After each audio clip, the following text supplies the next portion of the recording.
Okay, so what I'm doing is I'm going to show you how to create a piece of artwork in the style of Paul Klee or Paul Clay.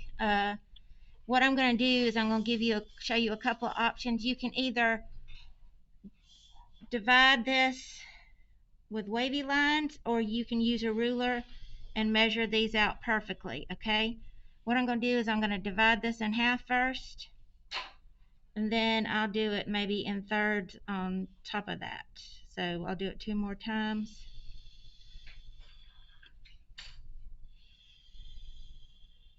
All right, so it can be wavy lines or it can be straight across. So you want to make sure you're using the 12 by 18 paper. I'm using the smaller paper because it is easier to fit up under the camera. Okay. So then what you'll do is you'll have that done. Now you'll use a word. It can be your name. It could be just a word you really like, as long as it's not something that's profane. You want it to be something that we could actually hang up and put on the virtual art gallery as well. So let's say I want to choose love, since Valentine's Day is coming up. What I'm going to do is I'm going to make sure I touch the top and the bottom. The top and the bottom. I want my O to touch my L. Okay, I want my V to touch my O, and I'm always making sure I'm touching the top and the bottom, and I want my E to touch my V, and I'm always touching the top and the bottom. You always want the letters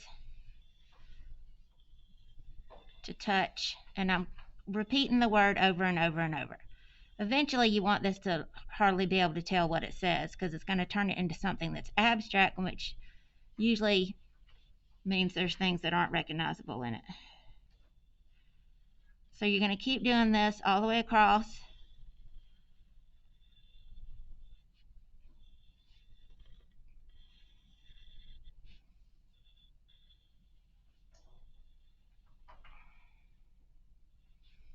And it's going to end with L. Okay? So you got love, love, love. Now I want mine to line up diagonally because I think it looks nice. So I'm going to start out with, here's L right here. I'm going to put this L under this O, and I want it to be the width of the letter that's above it. So then it's going to be O, V, E.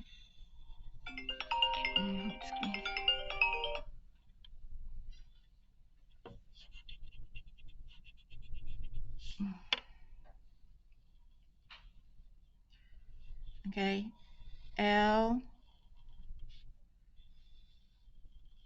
O, V, E. Oh, that didn't go all the way to the top, so I got to make sure that goes all the way to the top. And I didn't let my L's got to be the width of the O.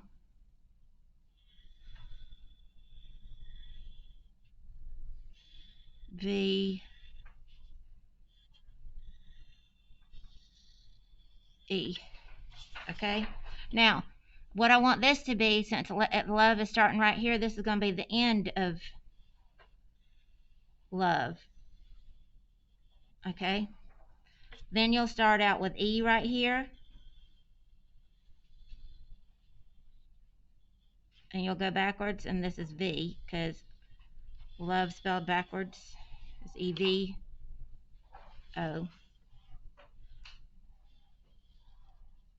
So that's how you would do that. You would keep going on and doing that. Then what you would do after you have the whole thing drawn, you go in with your thicker Sharpie and outline your letters. You want it to be as neat as possible. Every time you pick it up, it's going to wobble. So try to keep your marker on the paper as long as you can.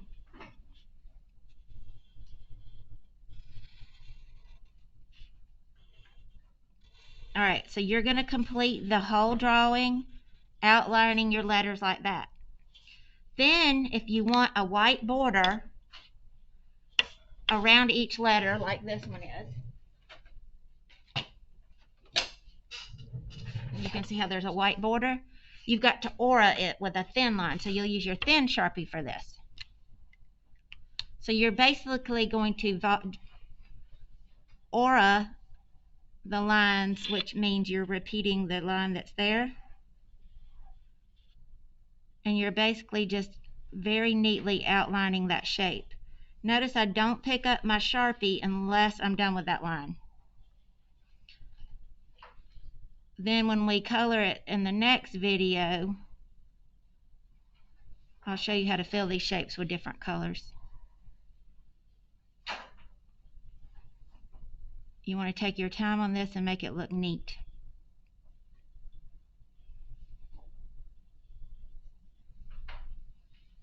Okay? So you would keep doing that all the way across. And you would see like the white line in each thing. Now I wanted to give you the other option with where it's all random. So let's say I want to use my last name on this one, okay? So I'm going to draw, I think I'll start over here. Make sure my letters touch each other.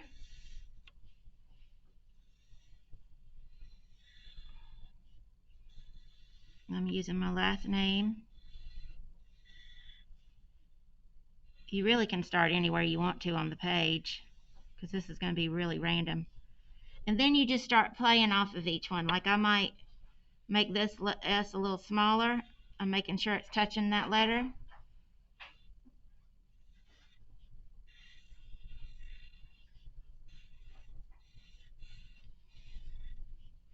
They're always touching the letters, okay? Then I might turn it back this way.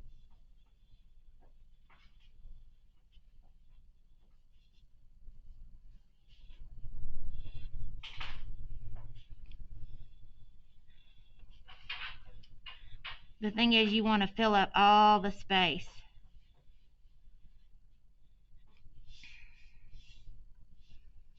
And then I might turn it this way and fill in all the space right here.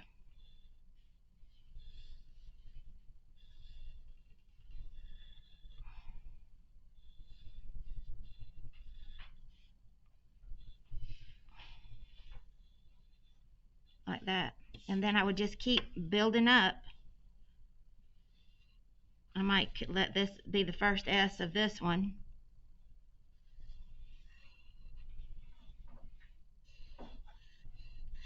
Just making sure your letters always are touching the letters that are around it.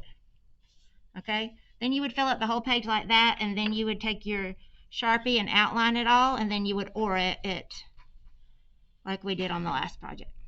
I mean, on the last example that I just showed you. Okay? See you in the next video.